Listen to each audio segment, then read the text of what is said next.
In a way, the day of the Capitol insurrection was a blood atonement day. In a way, what we have are people who don't believe that America has atoned. They want to take their country back.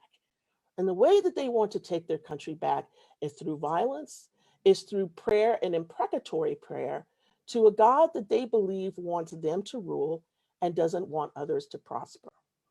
And so today, as we listen to and see the images of the Capitol insurrection and think about how religion gets into this, I want to submit to you that this is not the apocalypse of the movies like Left Behind or all of these other things that have uh, captured the imagination of Americans. Rather, this is a cleansing. For the people who participated in this, they believe that the messages they received through conspiracy theories or that they heard through pastors and the pastors who basically talked about this a month before it happened, all of these people believed that they were part of bringing in some kind of a kingdom and a different kingdom. And that kingdom was a kingdom that is comprised of Christian nationalisms, all sorts of nationalisms, white supremacy, and the sense in which that they, not the American people, should rule. And that the leader that they had chosen, who lost the election, Donald Trump, should be their leader and not the duly elected leader of the American people, President Biden. In the immediate aftermath of the attack on January 6th, I was struck by two things, really. First of all, the sheer volume of the religious imagery that we saw accompanying the mob, which you just could not miss as you watched it unfold live. But at the same time, I noticed that in some major media, there was this desire to ignore it or to pretend that religion was only a small part of what happened. It occurred to me that it's entirely possible to imagine that religion could be edited out of the telling of what happened on January 6th. And from the point of view of understanding in this moment and understanding in the future what the attack meant, I think this would be disastrous because there's a case to be made that religion is the story of the Capitol attack. And what I mean by that is not that everyone who took part in storming the Capitol, breaking down the barricades, fighting with Capitol police officers were necessarily religious themselves, but the religious symbols, the religious rhetoric, the religious framework gave permission to all of those who were there to do something which most Americans would think is unthinkable. As someone who works with material culture through my job at the National Museum of American History, I'm aware that often the understanding of future generations depends on what gets saved. The stories that we'll tell in the future depend on what we save in the moment. While the Capitol insurrection looked like a lot of militias and survivalists with a smattering of religious iconography, it was in fact an event that was suffused with white Christian supremacy. And one of the moments in that New Yorker video of the praying in the Senate chamber that you showed a still of there, Peter, really, really struck me when the men prayed to God for the United States of America to be reborn. It almost struck me that they were trying to make the insurrection a resurrection. And while religion reporters have covered Trump and white evangelicals and Catholics and his relationship with those groups, political reporters tend to treat it as a separate wing of the Trump base, that the white nationalist militia, Proud Boys is like one part of the Trump base.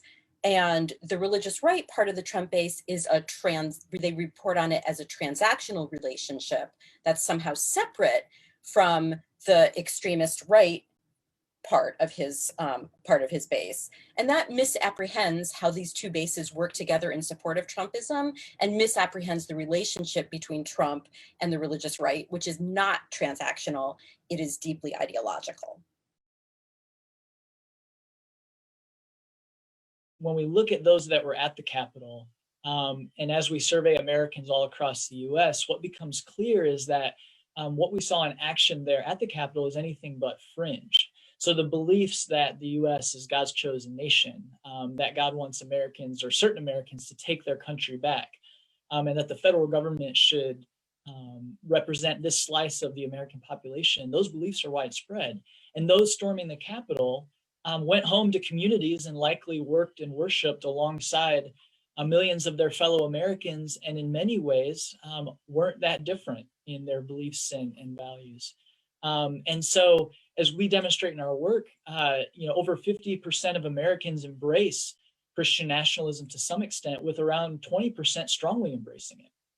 And so what we find over and over as well is that one foundational assumption of Christian nationalism is white supremacy, that the center of the culture and even seats of power, like at the Capitol, are for white Americans. And so we can consider how the insurrectionists were claiming the Capitol in Jesus' name as they entered, and that this was their house. And making America Christian again really doesn't reflect, or it reflects a desire to return to a white America where the levers of power and privilege were in their hands and unquestioned in many ways. And so again, as Dr. Butler pointed out, and Sarah as well, this isn't new. Our Constitution formalized it, and the social and political exclusion of Black Americans through our history was consistently supported through appeals directly to Christianity. So as Jamar Tisby and Robert Jones, among many others, show, Christianity was complicit in these efforts. And so historians also show the rise of the religious right a couple decades ago through the 80s and 90s was partially a reaction to what they saw as government and federal government overreach around issues of race and segregation. So the white supremacy aspect of it is part and parcel with what we see. And so seeing far right white supremacists kneel in prayer before storming the Capitol alongside Jesus Save signs and the Christian flag, as Sarah pointed out, shows the unifying power of Christian nationalism in bringing these groups together as part in one fold. So it cloaks these particular social and moral ends that they seek, often revolving around race, in moral and religious symbolism that is devoid of explicitly racial rhetoric, making them usually fit in much easier in the broader public.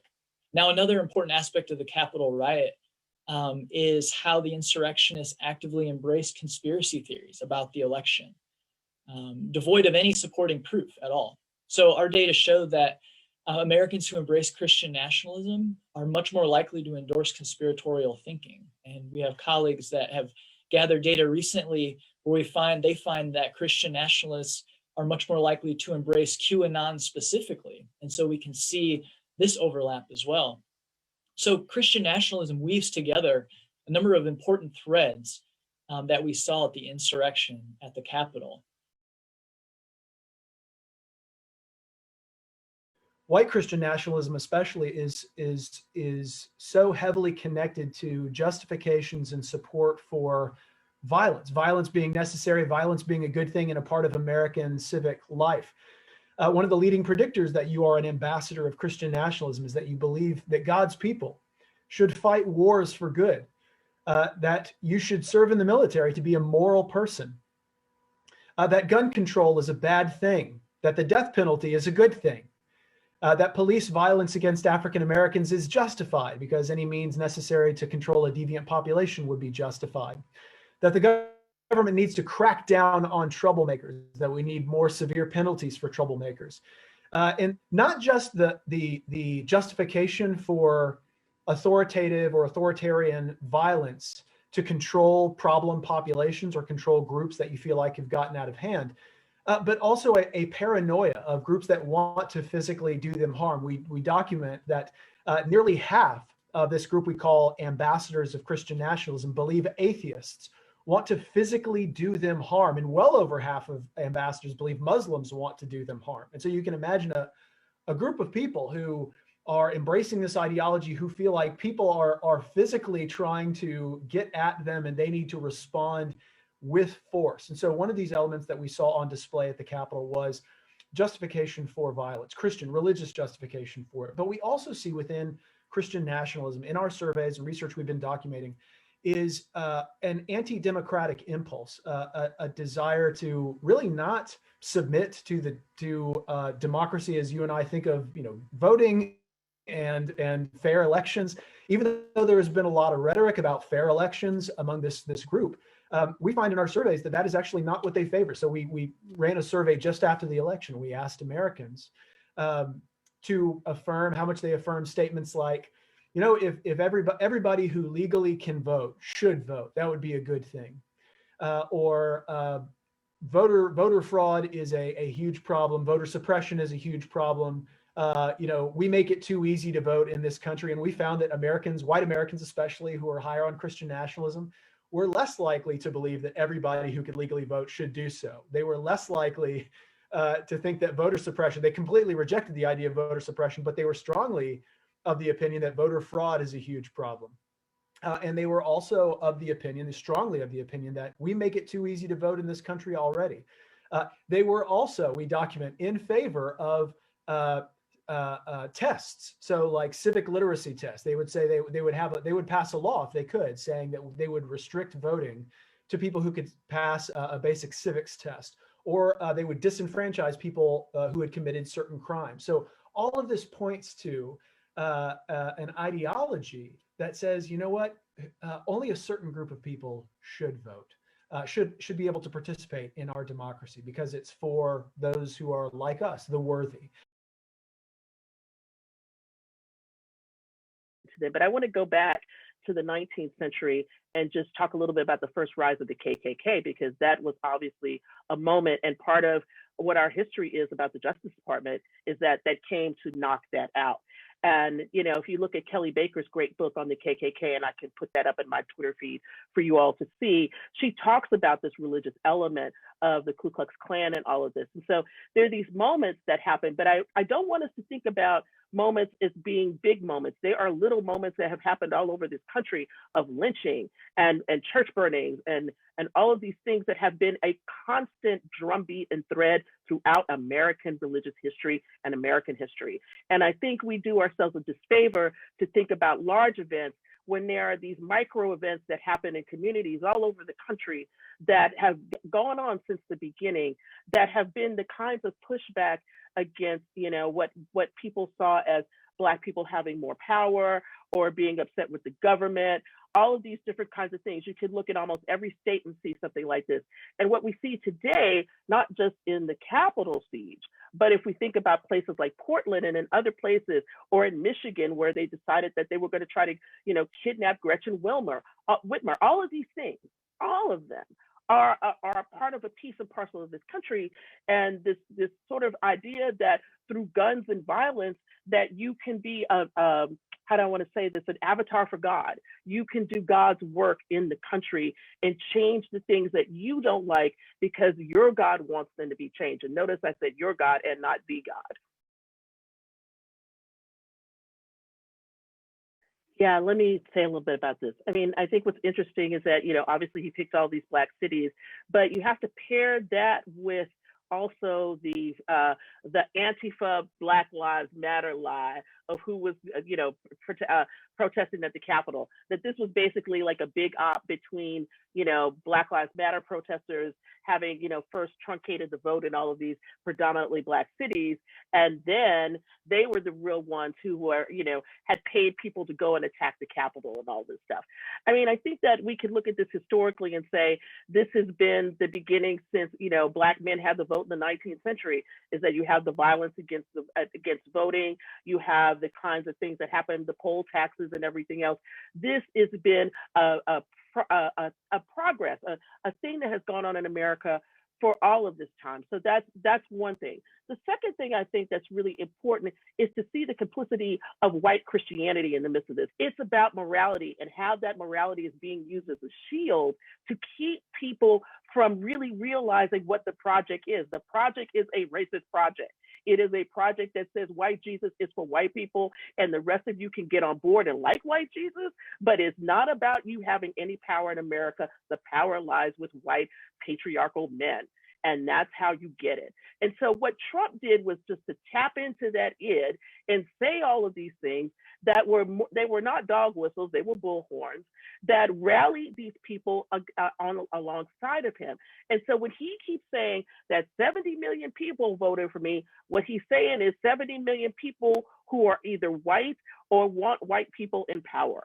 And that's what he is going on, so that the rest of us who voted some other kind of way can't possibly be legitimate votes, because they're voting for something that's illegitimate in a white supremacist world and mindset. It is not legitimate to think this way. It is how do I want to put this? It is a way in which you are putting aside your own people to vote against your own interests. And what I mean by that is you don't really understand where Christianity is right now. And you look at evangelicalism as this one big blob. And unfortunately, it's a blob, all right, but it's a blob that's got a whole bunch of different parts. It's got dominionists, and dominionists, in case you don't know, if you want to think about somebody like a C. Peter Wagner, spiritual mapping, and all of these kinds of things. You've got, QAnon folks that have, conspiracy theories. You have, regular mega church guys. You've got, the sort of emergent church person. You've got a lot of different people in this. And then you have some people who don't really have any religion at all. I used to call them NASCAR Christians, because they just like, fast cars and drinking and God, basically, and the flag. And there's people like that who don't have any kind of religious affiliation whatsoever, but they ingest all of these things. And so you have to understand this, not just from this bifurcated thing about, left-wing religion versus conservative religion, but you need to begin to understand that there's so many religious streams that are going into this. And I think we need to pay more attention to this, first as a society of scholars, and then secondarily as people who want to write about this and teach about it. You owe yourself to try to think about people like Andrew Gagne and others who are doing this kind of work in other kinds of religious, beliefs and fervor that exist right alongside regular traditional Christianity.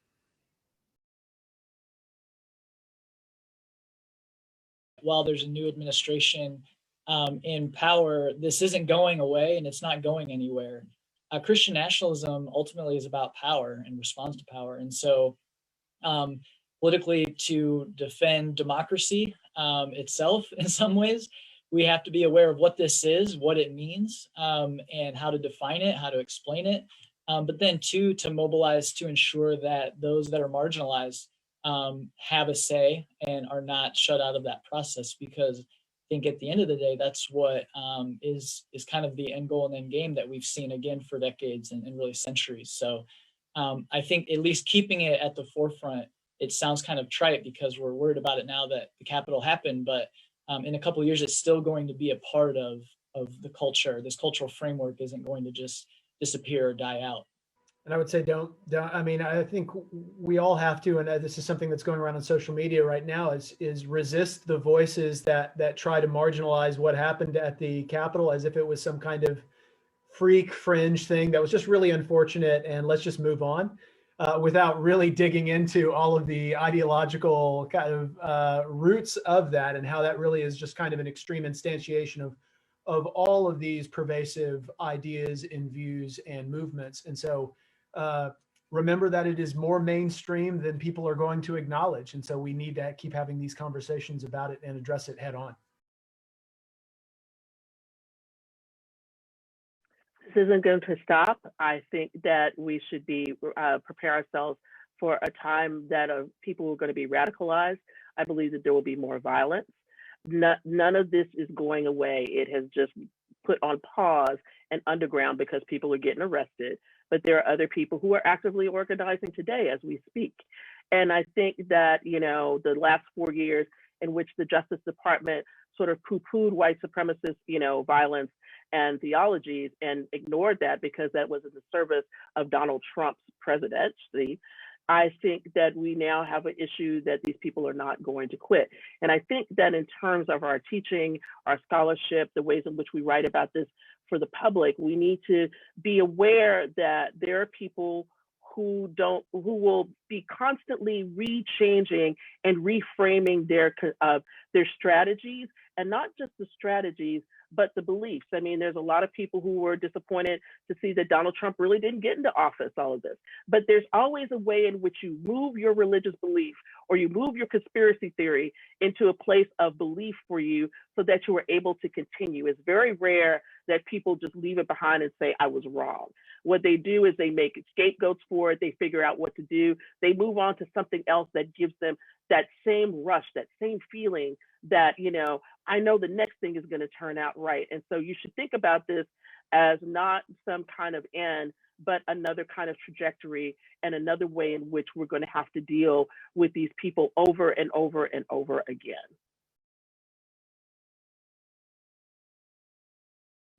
A British reporter called me yesterday to talk to me about a story that she was doing, and she asked me whether now that Joe Biden was president, aren't these people going to just like, oh, like look to him for, you know, his view of politics and particularly his view of racism. And I told her that that misapprehends completely how this movement conceives of itself and operates, but also misapprehends the very recent history of how they reacted to Barack Obama's presidency. You know, obviously, that was very much infused with racism because, you know, he wasn't, you know, the birther lie, maybe he's not a Christian and maybe he's a secret Muslim and all of that. But the lie that Joe Biden did not legitimately win the presidency will be that lie for his presidency, and the backlash will be rooted in that supposed illegitimacy. And so I think as journalists, we need to just keep reporting not on just what is happening now, but really try to excavate a lot of the things that the Trump administration did, many of which were in secret, and try to use the power that we have through our ability to do reporting, but also, you know, FOIA requests and things like that, to fully understand what he aspired to do with this base at his back.